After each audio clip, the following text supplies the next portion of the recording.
Glædelig jul, og velkommen til den her julespecial.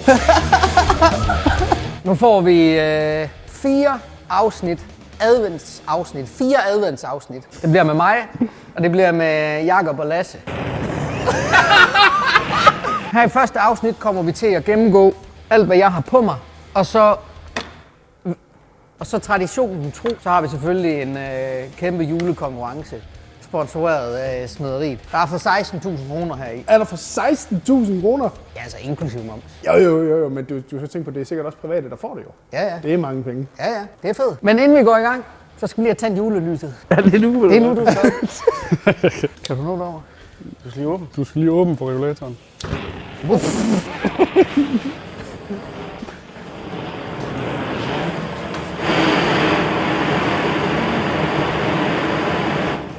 Så er der vist... Nej, du skal ikke! Sådan der. Ja. Jakob, han har lavet en adventskrans. Det skal du lige have tændt også, Jakob. Det er spray, jeg prøver på. Så passer det. Smederiet er også begyndt at forhandle de der Airrigs. Jeg har fået lov til at låne en, mens vi går og filmer. Det er fandme dejligt. Det er lidt varmt nu, så tager jeg simpelthen en jakke af. Den kan sgu stadig køre, hvis ikke godt. Jamen, Jones har brugt huller ind, så den kan... Den trække vejret? Ja. Jeg tror ikke, den kunne køre. Du kan lige gå op og bable i et af hullerne der. Jeg har lavet sådan et åndehul. Til sidst i episoden, der får I at se, hvad der er i giveawayen. Det kan godt være, at jeg lige tager noget af det frem. Men først, så gennemgår vi lige sådan en what I wear in a day på mig. Ja. Ja. Sådan lidt get ready with me, måske Ja. sådan agtigt. Ja. Hej, Bloggen. Bloggen. I dag skal vi snakke om get ready with me. Jeg spiser til morgenmad. We are off to a great start, vil jeg bare lige hurtigt sige. Det er fandme sjovt, det her. I stedet for, at jeg begynder at pille det af, fordi jeg ved, de her ting er i, Ja. så finder jeg dem sgu lige frem. Okay. Kunne vi jo godt lige gøre. Og så den her skovl. Jeg synes, den var fucking sej. Og så tænkte jeg, at det her det er til, når man ikke kan finde et lokum, og man virkelig skal skide. Ja, det er det. Auf die Schube. Nimm mich. Mikroschaufel, Fliedergas, Fiberglas, rund. Altså, har du en idé om, hvad det er, Anders han har givet? Fordi at, jeg kan jo se, der kom lige en serv op der, som er lidt lækker, vil jeg sige. Ja, altså han samlede bare et sæt til mig. Seriøst. Altså den her, den har jeg faktisk ikke. Nej. Okay. Så det kunne godt være, at du beholdt den. Jeg klipper lige det her ud. Okay. Den beholder jeg. Okay. Den har jeg ikke. Den kan man sgu da se, den stikker op af posen. Jamen, det er lige meget. Jeg har ikke den her. Så er der så kun for 15.800 nu. Ja, her, dem her starter vi med. Y-clips. Altså, I må gerne komme op og stå og rude i kassen også, hvis det er. Kig lidt igennem. Men vi har kigget jo. Nå. Men der er også ting, vi gerne vil have jo. Kan vi også få lov til at sige, at det her det er ikke med giveawayen? Jeg tager lige hele indholdet ud, fordi så er det lidt nemmere for mig Ja, gør at det. finde ud af, hvad jeg vil snakke om. Hold da kæft. Sådan. Godt. Vi starter med Y-clips. What I wear every day. Det er til målebånd. Ja. Smart. Fordi efter jeg var i New Zealand, så begyndte jeg egentlig at bruge målebånd. Jeg synes, det er mega lækkert, fordi der sådan er 3 meter standout på dem eller sådan noget. Hold da op. Du ved, så det er nemmere for mig, og det går hurtigere. I stedet for, at man skal til at have tomstokken frem. Er der noget generation i det, eller hvad? Ja. Jakob Jakob. kan ikke lide målebånd så meget. Jeg havde målbånd. Ja. Nej, det gør jeg ikke helt, men Men jeg bruger mere tomstok. du bruger mere tomstok. Og det er der, den her passer, fordi så kan jeg altid gå med målebåndet her. Og så har jeg den i den anden side. Fordi så kan jeg have skruemaskinen samtidig med, at jeg kan have... Den er i øvrigt også med. Det er en stor Picard Alutech. Det er den nye framing hammer. Den er fucking stor. Okay. Så kan jeg have hammer og skruemaskinen på mig Framing her, på en gang. Sygt. Det er en ny hammer fra Alutech. Jeg har den gamle, hvor det er lægtehammeren, og det her det er så framing-hammeren, hvor hovedet det er som en kloge. Det kommer så heller ikke med i giveawayen. Den har jeg heller ikke. Dem er der med. Dem er faktisk 3 med, kan jeg se. Forskellige farver. Man kan også få dem i Jakobs yndlingsfarve. Pink. Jeg har lige lymet... Jeg har lige lynet lommen af. Og her i, der har jeg altid dyphulsmarkører, almindelig tus, Det er bare den, hvor den er lidt tyk. Ah. Og så den her, det er jo så dybhulsmarkør. Den er tynd. Så har jeg Spring Foggeren. Så det er en dyknavle, og så bare fjeder baseret. Okay, det er smart. Der, så har jeg hobbykniv, den tyk, 25 mm, eller den brede hedder det jo så. Jeg har 2 blyanter. Det er begge Pika blyanter, og så den her, det er Pika Fine Dry hedder den. Det er en stift blyant, 0,9 mm. Og så kan man ligesom trykke ud, viske læder op i toppen. Det jeg godt kan lide ved den her, det er, at den jo altid er spids, fordi det er 0,9 mm. Så er det altid nemt for mig at lave fin markering, uden jeg skal til at spidse blyant. Og så til, hvis træet det er våd, eller hvis jeg bare skal markere meget op, for eksempel med tommestokken skal mærke et eller andet, så tager jeg jo bare den her. Fordi blyet er tykkere, kan holde til noget mere, og så den spidser jeg ikke, men den kan tegne på næsten alt den her. Okay, smart. Så dem har jeg på mig, og så her i lommen har jeg altid handsker. Har sådan en bandit her, det er til at åbne døre. Man kan faktisk godt se herovre. Ja, jeg står bare lige herovre. Her, til det mest til indvendige døre, hvor der ikke er håndtag på. Ah, så hvis den kommer til at lukke for eksempel. Ja, men det gør man jo, når du kontrollerer anslaget, så vil man jo gerne lige kunne åbne og lukke. Og så har jeg bare den her på mig. Så har jeg det lille koben fra Hulsa Force. Der har jeg fået specielt lavet den her lomme, fordi jeg har altid laseren med. Lasermåler. Laserafstandsmåler. Og så den her, hvor den sidder i, den har jeg fået syet bagpå. Så den ligesom er der. Og så fik jeg hende til at lave sådan et specielt holder hertil, så der lige er space til, at mit koben ryger ned der, så den ikke fucker rundt over det hele. Fordi da den ikke var der, så lå den sådan der, og når jeg så rejste mig op eller satte mig ud af bilen, så tog den koben med hver gang, fordi den vendte om sådan der. Irriterende. Hvis den der kan arbejde i læder, så vil jeg gerne købe en, der kan lave det i læder, så måske med en eller anden knap på. Hvis der er nogen, der kan det, så vil jeg gerne betale for det. Og så har jeg bare alle mulige bord hernede til sidst. Her, det er bare, hvad jeg lige husker. Så, så det sidste, det er en masse savsmuld. Det gemmer jeg til, hvis jeg for eksempel lige skal spille savsmuld på et sted, hvor jeg lægger mig ned, eller lige har gjort rent. Fedt. Ja, så har jeg det med. Er det Douglas, du har med, eller hvad? Ja, det er ikke Douglas, det der. Hvad er det for et mærke, det derovre? Det her, det er Mascot Advanced. Jeg har brugt Mascot siden jeg var 16. Da jeg startede med at arbejde for, så har jeg været 15, der startede med at købe de der rigtig stive Mascot. Kan I ikke huske dem? De første, der kom. Og så begyndte jeg at arbejde for en, der hed Kim Lyshøj, og så Kansas var de første, der kom med strækbukser, hvor det kun var herinde. Og så købte jeg dem. Men det var sgu ret nederen, og så kom Advanced, altså Mascot med dem her bagefter. Og så har jeg bare haft dem lige siden. Også fordi de har jo lige lavet en ny linje Mascot, altså et tøj. En ny udgave. Men deres lommer er ikke lavet. De passer ikke med den her. For eksempel så er deres lomme, hvor de vil have til deres kniv, den er lige så bred som de her to, og så er den højde. Så kniven sidder ikke fast. Har du så købt et lager af de gamle der, så eller hvad? Altså jeg har 2 par derhjemme, ikke? Men Ja, okay. det er så det eneste, jeg gør. Det er nok rimelig autistisk, altså sådan, det her det fungerer. Og så, når det er ny, hvis jeg ikke kan have de samme ting, som jeg har her, så gider jeg ikke have en ny model. Også fordi de her, de er pissegode. Og så nu, når vi lige er ved bukserne, what I wear. Jeg bruger, hvad fanden er de hedder, de der? Fento knæpuder. Okay. Som er tyk. Men så fordi, at jeg har kort ben, og så knæpuderne er mindre end bukserne. Så hvis jeg bare sætter dem i, og de ligger så dernede, så passer det med, at toppen den er under mit knæ. Og det er mega træls. Så når jeg får et par nye bukser, så tager jeg altid lige montagelim på puden, heroppe i top og bund, og så limer jeg dem fast. Så når de sidder helt oppe i toppen, så passer det med, at knæpuden altid er midt på mit knæ. Nice. Så det er fedt. Okay. Kan du hænge alle slags boremaskiner i det der i bæltet, eller hvad? Ja. Sømpistoler og sådan noget, bare hvor det er. Ellers så har jeg jo den store krog til hammer, og hvis det er de store sømpistoler og sådan noget. Ja. Det er bare fordi, at jeg havde nemlig en, der spurgte mig, hvordan fanden kan han holde bukserne op?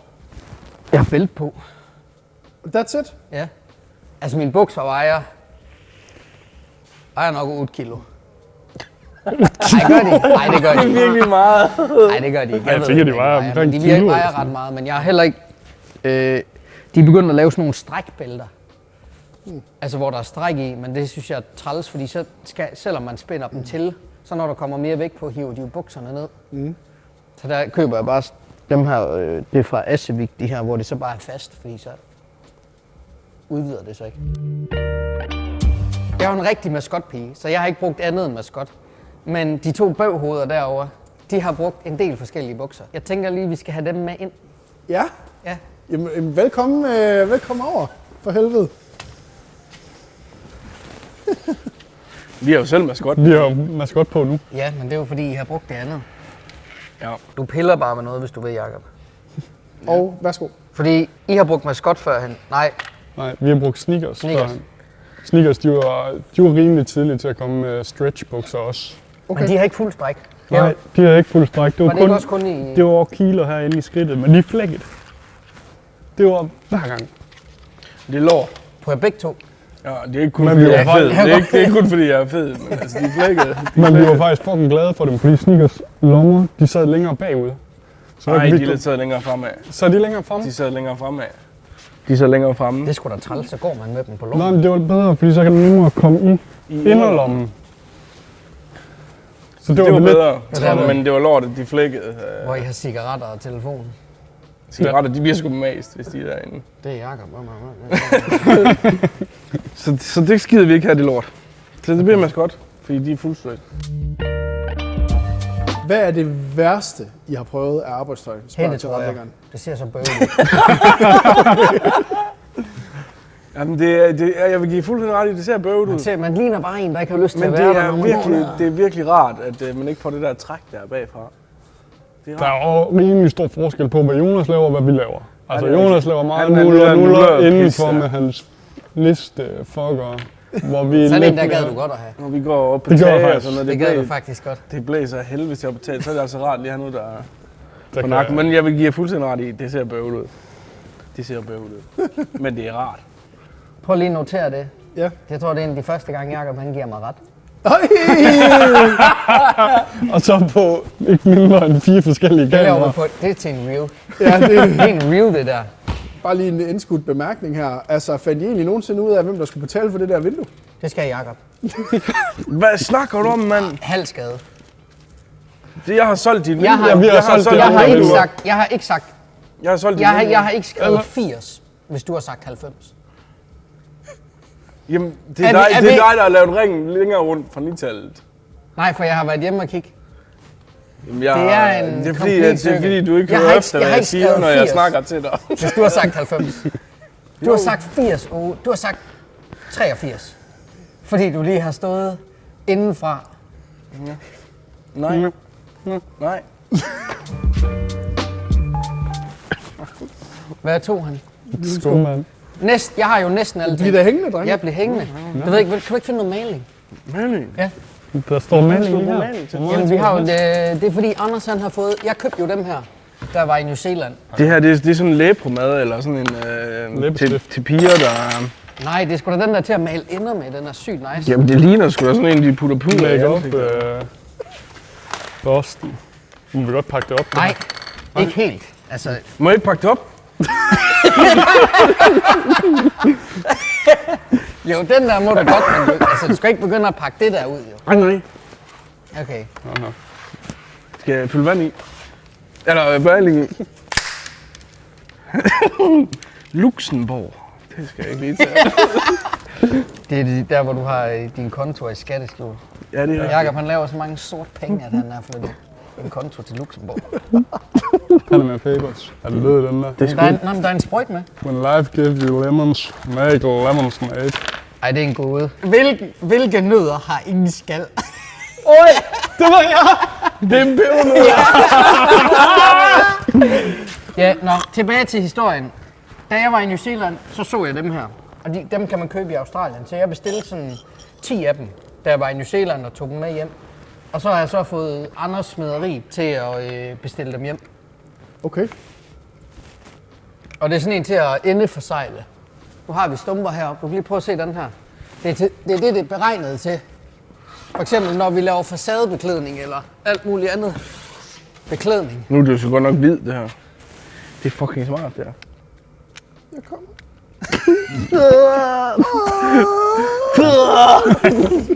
Okay, det er smart. Det er fucking smart. Du bare trykke masser ud, og så kan du male.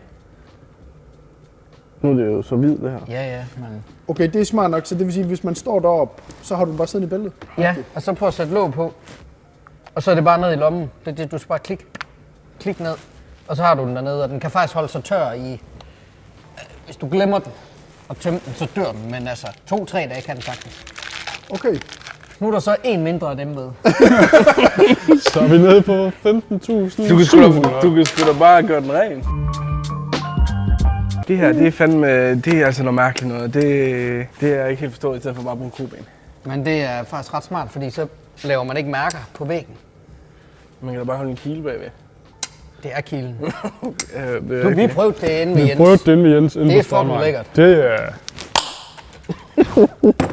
Kom her til din skæg. Godt. Handsker. Jeg har været med et par gange, når Jakob onanerer, og han bruger dem her. Er det her sådan en stift, du lige bruger, når du skal ud af røvhullet? Ja, det er en fugefinger. Hold kæft, hvor er det spændende, det der, mand. The corking finger. Det er i stedet for at bruge din egen finger, så har man den her.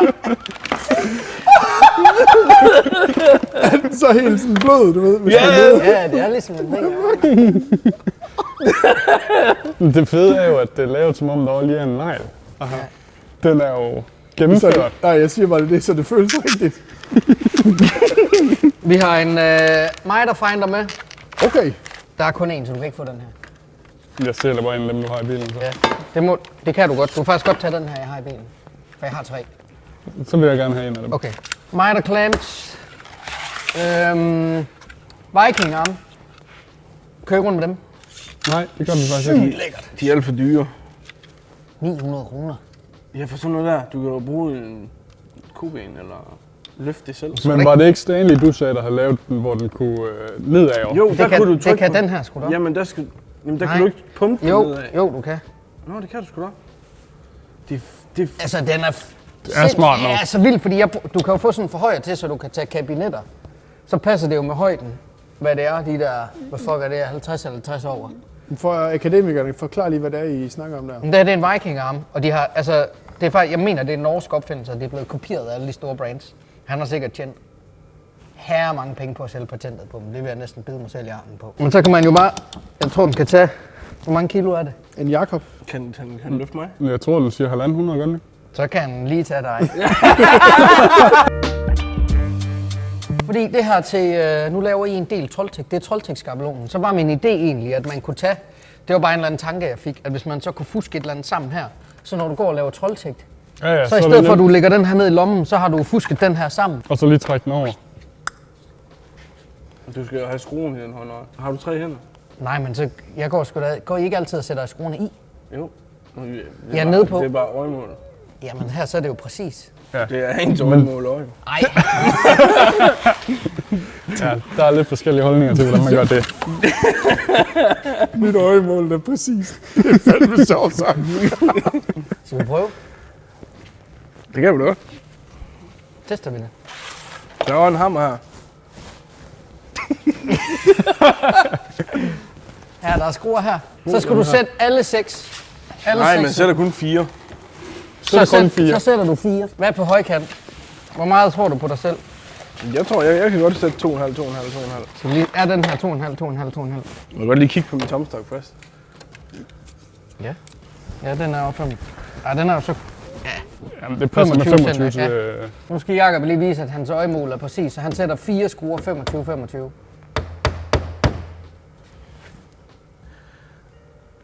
Det er ikke 25, det kan jeg se herfra. Det er det. Det er i hvert fald sådan, det bliver. Den bliver sgu lidt skæv, den der. Vi har bænkvinklen her. Den her, den duer ikke. Det kan du ikke, nej! 26 mm! Ja, vi skulle da ikke til center. Der. 30. Nej, hold nu kæft. Lad os tage tommelstokken. Det der, det snyder. Det snyder. 30. 28. Den ene vej. Og den anden vej, der er 27. Det er ikke godt nok. Nej. Hvad så med den her nede? 30. 30. Og hvad med den sidste der over den gode? Der passer den nok. 33. 30. Mit øjemål, det er mere 30. Okay. Så det, ja, du skal have en anden skabelon. Ja, vi skal have en anden skabelon, du. Jamen, så er den givet på bedre. Satans. Det er med også. Og alt det her kan man jo købe ved smederi. Og der er jo 20% i alt, hvad der ligger i min kategori. Der er sådan en kampagne, der hedder Tømmer Jonas. Okay. Så alt, hvad der ligger derinde, det er der 20% rabat på, hvis man bruger koden. koden er Jonas 20. Stealth mounts til fuge, tuber, Ja. til at sætte op i bilen. Jeg kan godt lide lugten af krudt. Til brianerne. Hvad er det her? Det er jigs, det viser jeg lige. Det er til at proppe på den her... Nej, men jeg bruger det sgu på, speedvinkler der. Det er jeg bare ikke fan af. Der er sgu en finger mere. Her. Jeg bruger dem på den her. Nå, det der. Ej, det er faktisk smart nok. Det er faktisk ret smart.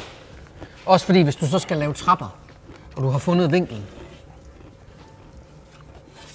Hvad er din trappe, ikke? Og så har du regnet ud, hvor den skal sidde. Der. Okay, det var snedigt nok. Men det er sådan noget gadget-pis. Jo. Jo, men. Jo. Speedvinkler i 3 størrelser. Okay, Mini, almindelig, og så en large. Den her, det er så en fra Picardi, der er så orange. Shit. Jamen, hvem fanden gider gå med sådan noget lort der? Jamen, du går jo ikke med, men når du laver gulvbrædder og sådan noget, så er det sgu da fucking lækkert, at den er hele vejen over. Eller stor tømmer, når du laver spær. Prøv lige at tage den der, ikke? Og så laver du lige et 25 graders snit. Gør lige det på din gammeldags bænkvinkel. 25 grader? Ja, lav lige en streg på 25 grader, så gør jeg lige det samme her. Det kan jeg sgu Stik ikke mig lige en med blyant. gammeldags. Godt, sådan der. Så lav lige 25 grader på den der.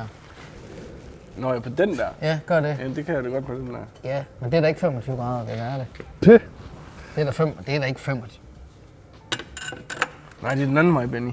Ja, sådan der. Goddag, mand. Der står grader der. Ja, det er bare 25, det er jo så bare 75, jo. Nej, det var det så ikke.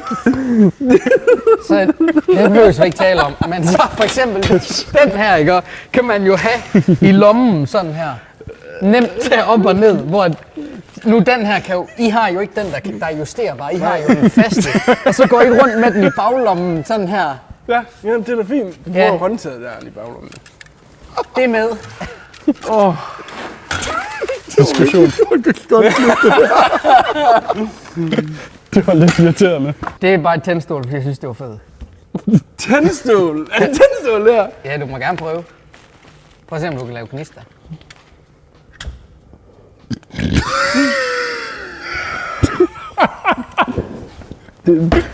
Det kan man ikke. Det kan du sgu da. Du skal sgu da ikke slibe det af. Man bruger man for det tændstål. Du skal da... Kan du ikke spejre dig? Fuck, hvor er det dumt.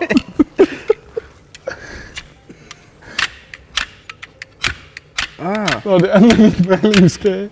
Det er fordi maling skal af, jo. Har vi ikke noget savsmuld, så du kan se, om du kan tænde noget? Det giver mening. Har ikke noget savsmål i lommen. Men jeg ved ikke lige, hvad du skulle bruge et tændstål til. Jo. Nej, men det var bare fordi, jeg gik og tog ned fra hylderne. Og så jeg gad godt have et tændstål. Det er ikke med i konkurrencen. Så, og vi har jo også spanden her. Okay. Malerspanden, eller hvad? Malerspand. Den her. Der kan man jo lige så godt bruge en gammel malerspand i stedet for den der. Nej, det er jo en værktøjsspand. Og så det her er jo sådan et sæt. Man kan Det er bare... Du skal ikke noget sige der. det. Du skal ikke sige det. Nej. Hvad, skal man have den tage den på, eller hvad? Ja, jeg tager det rundt om maven, Jonas. Så kan du have det der. På spanden. Ja, det skal Du vender det på hovedet. Nå. Så det er noget af det skal ind i, og noget af det skal udenpå. Sådan der, ja. Det er rigtigt. Du skal lige klappe den op her, skal du ikke? Jeg tror, det er nemmere. Sådan her, eller hvad? Ja, og så skal Nu det skal her det her foldes ind. Sådan der. Okay. Det er sådan noget der, det Vi har Det er fremtaget noget- mere op, eller hvad? er fandme... Det kunne jo godt ske, det var en god idé. Det er fandme noget bræller og sådan noget der, synes jeg. Har du knappet den op over Ja. den anden side?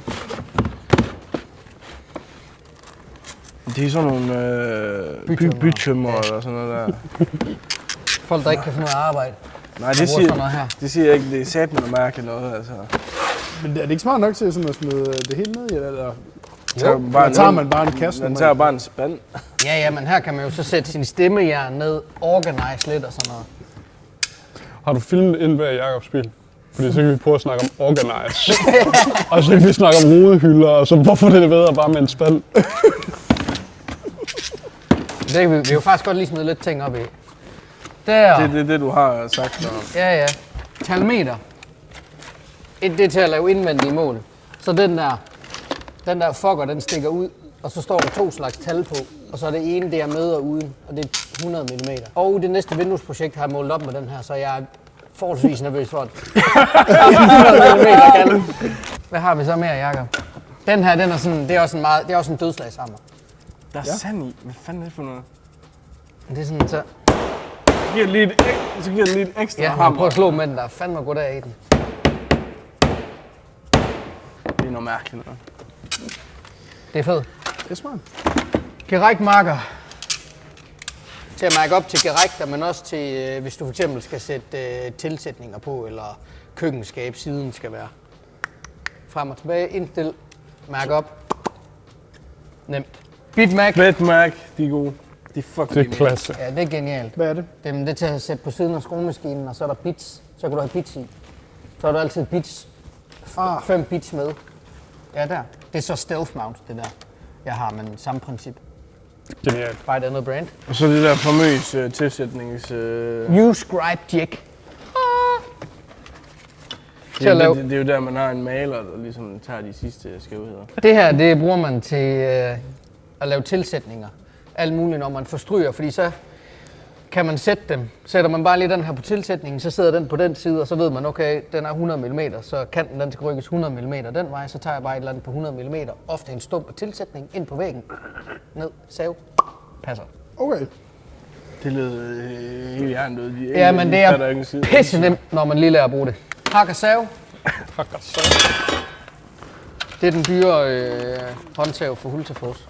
Det er jo bare en fugtsvans. Og så lige et... Med et totalt sindssygt cover.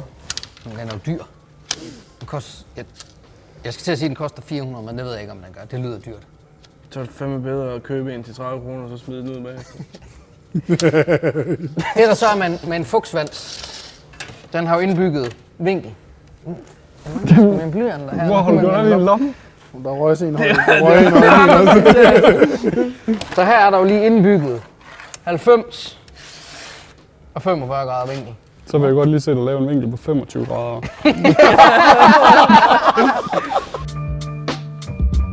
Sidst, men ikke mindst, en kost. Pink. Støt brysterne. Ja, så. Den kan du købe ved Anders Smederiet. Det er sgu fedt. Det er også vigtigt jo. Og der var Det er det. indgraveret støtbryster. Ja, det er indgraveret. Det blev slet ikke det afsnit, jeg havde planlagt. Nej. Det er fedt. Du kan vinde alt det her. Det eneste, du skal gøre, skriv en kommentar, hvorfor du skal vinde det. Og så skriv lige, om du vil se mere af os lave sådan noget random shit her. Jeg synes, at vi kom med en plan. Den var der ikke mere. No plan survives contact with the enemy. Ja. Vi ses. God jul. God jul. God jul.